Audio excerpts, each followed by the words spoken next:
distinguished ladies and gentlemen, I confess that I take the podium with much pride.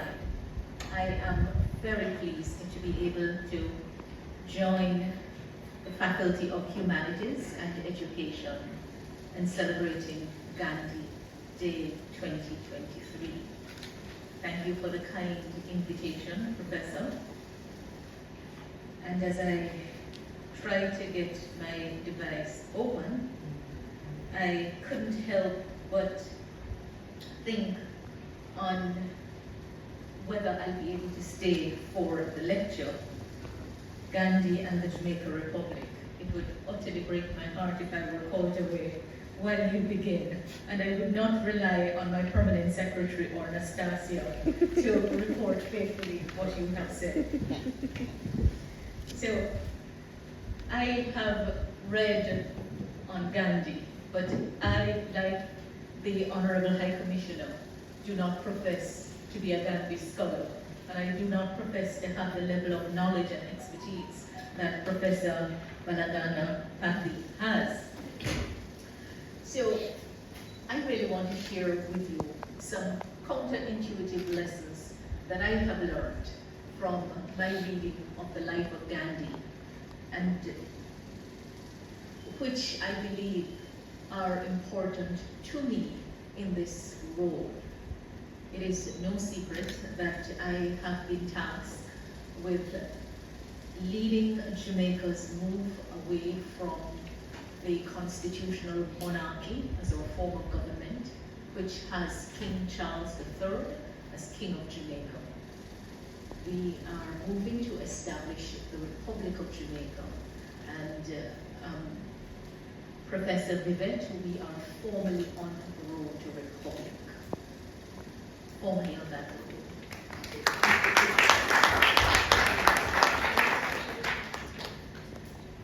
The auditorium has young students who are aspiring for places of the high leadership.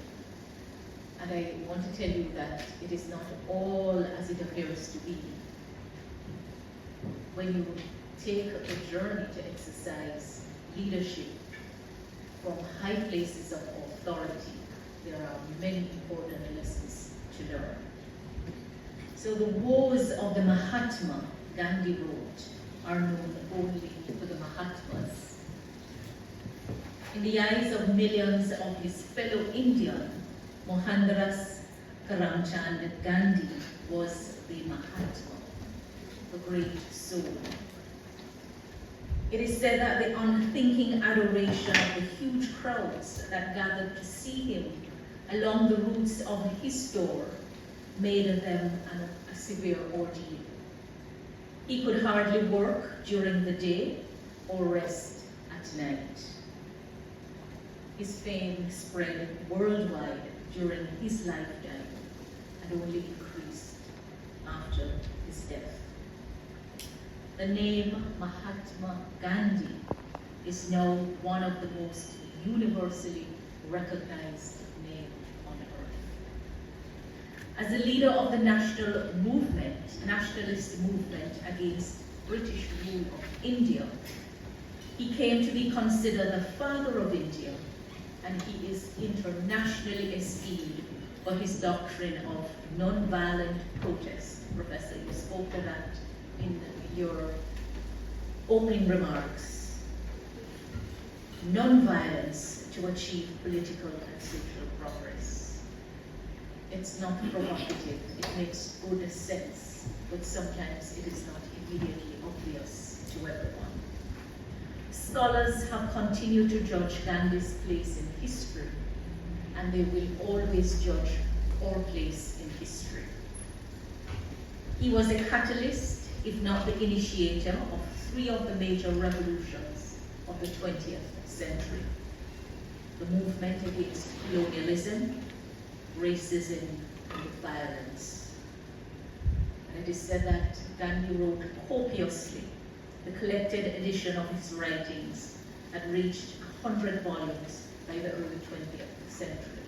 And I need to take some lessons from this and write something down so those who come after me, they get some insight into the headspace as we have and continue to benefit from the insights that Mahatma Gandhi provided through his writing. It is interesting that the British attitude towards Gandhi was one of mixed admiration, amusement, bewilderment, suspicion, and resentment. Not everyone will adore you. There will be mixed reaction when you exercise leadership. Except for a tiny minority of Christian missionaries and radical socialists, the British tended to see Gandhi at best as a utopian visionary and at worst as a cunning hypocrite whose profession of friendship for the British race were a mask for subversion of the British Raj. When you have to displace those who oppress you, you will be viewed with suspicion. Gandhi was conscious of the existence of that wall of prejudice, and it was part of the strategy of non-violent protest that was used by him to penetrate it. And I ask, what is your strategy when you have become aware of the prejudice of those who are going up against you or those who are going up against for a just cause? His three major campaigns in 1920 to 22, 1930 to 34, 1940 to 42 were well designed to engender that process of self-doubt and questioning that was to undermine the moral defenses of his adversaries and to contribute together with the objective realities of the post-war world to producing the grant of dominion status to India in 1947. The British abdication in India was the first step in the liquidation of the British Empire on the continents of Asia and America. And I'm wondering, would Jamaica's move from the constitutional monarchy to the Republic of Jamaica would be the first step to the diminishing of the Commonwealth realm. Gandhi's image as a rebel and enemy died hard, but the British could not help it. In 1969, the centenary year of his birth, they erected a statue in his memory. Believe me, even your enemies will honor you when you pursue a righteous cause. So, a lesson to take away is that no matter how grudgingly done, you will be honored for your contribution to a righteous cause. Press on in faith. Gandhi had critics in his own country, and indeed in his own party. The liberal leaders protested that he was going too fast. The young radicals complained that he was not going fast enough. The left-wing politicians alleged that he was not serious about evicting the British or liquidating such vested Indian interests as princes and landlords. And the leaders of the Dalits doubted his good faith as a social reformer. And Muslim leaders accused him of partiality to his own community. You know, we're all accused of some partiality along the way. Not everyone is going to view us well. But do not lose heart when you are on a righteous cause. I couldn't help but think that if leadership were about only giving people good news, the job would be easy. I cannot begin to tell you what I have experienced since I have taken on the role of Minister of Legal and Constitutional Affairs. Not only do you become the repository of people's hopes and aspirations, but you also are the repository of their frustrations. And they want what they want when they want it. And sometimes they are unmindful that you do not get to event without process. After all, we did not get to today's event of celebrating Gandhi's Day 2023 without the process of preparation or the various processes that brought us to this place. So people often resist doing the work required to learn new ways to change attitudes, values, and behavior. And I think that resistance is because people resist loss. It's not really about change, but change results in winners and losers. And when the gain is very clear, you embrace it. And when the loss is also clear, you resist it. When you ask an entire community or an entire nation to change its ways, your work becomes dangerous, and the danger takes many forms. Gandhi's life teaches us about how the exercise of leadership may risk getting us marginalized, diverted, attacked, or seduced. Assassinations are extreme examples of what people will do to silence the voices of a frustrating reality. And unfortunately, Mahatma Gandhi met that demise. The goal was to shut him down in his exercise of leadership in order to preserve what it is that they knew.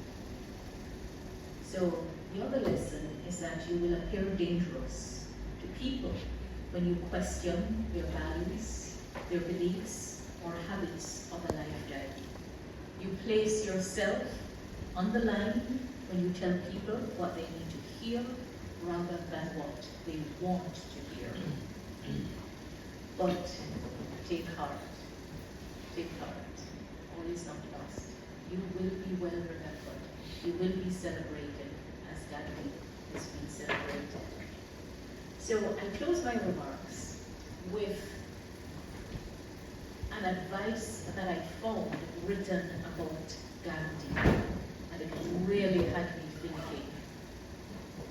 Persons in power should be very careful how they deal with a man who cares nothing for sensual pleasure, nothing for riches, nothing for comfort or praise or promotion, but is simply determined to do what he believes to be right.